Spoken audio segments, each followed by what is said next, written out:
This idea of by the community, for the community, with the community is very integral in how we not only take in art but share it. We have just some incredible pieces of art, some incredible pieces of natural history. This collection has been growing since the inception of the museum in 1969. So there's many years of layers to unfold. My goal is just to share as much of this incredible collection that you can see behind me, this very dense collection, with the community as we can. I really don't think people expect that we have these major artists within our community, but it's here. For instance, we have Lee Krasner, Roy Lichtenstein, Joseph Albers, Ellsworth Kelly. A lot of the artwork that has been donated, a lot of the natural history pieces that have been donated, it really stems from that place of wanting to give back to the community. Every year, there's always something being added and added and added. So this piece here is a lithograph called Las Masas. It is by José Clemente Orozco, one of the tres grandes of the muralists in Mexico, David Alfaro Siqueiros, José Clemente Orozco, and Diego Rivera. We have a complete set of 29 of Picasso's imaginary portrait lithographs that were created in collaboration with the French lithographer Marcel Salinas. We're one of 3 museums in the United States to have this full collection. We also have local artists as well represented. Uriel Landeros is an artist from here in Edinburgh, Texas. He works under the name Conquista. Currently, he has an exhibition here. It's called Rompiendo el Cielo. I had the opportunity to work very closely with him in developing the themes. I was just there kind of as a guiding hand, someone to answer questions or discuss ideas or work out certain topics. The exhibition in and of itself contains pieces from his personal collection, in addition to 7 monumental portraits of 7 icons of the Latin American community, included individuals from here in the Rio Grande Valley, as a way to empower our community and our museum visitors who come to see these paintings and show them that they can also reach these high levels of success. This really just came about as the museum engaging the community, most definitely trying to engage with those types of artists and creating those works here.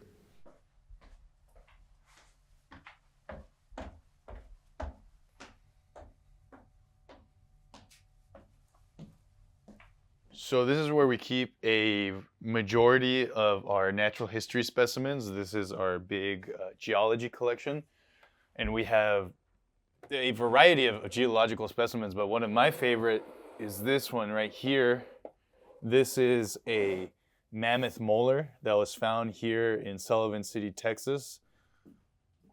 So this section of the vault is our folk art section. This piece specifically is coming from Acatlán, Guerrero, from a tradition called the Astatziliztli. It's a pre-Columbian practice of bloodletting that has been adapted into this ritual fight. Individuals from this community will put on a helmet similar to this, and then will put on boxing gloves and hit each other until a drop of blood is spilled. The saying goes that 1 drop of blood is 1 drop of rain.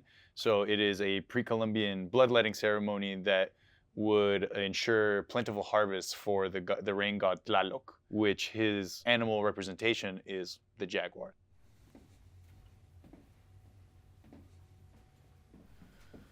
So given that we've been collecting for so many years, and museum practices in and of themselves have not always been, let's say, ethical, here are some pieces that I've identified by doing research in our collection that have ties to an illicit source. Now, as we work towards democratizing and decolonizing our spaces, it is of utmost importance that we reassess our collections.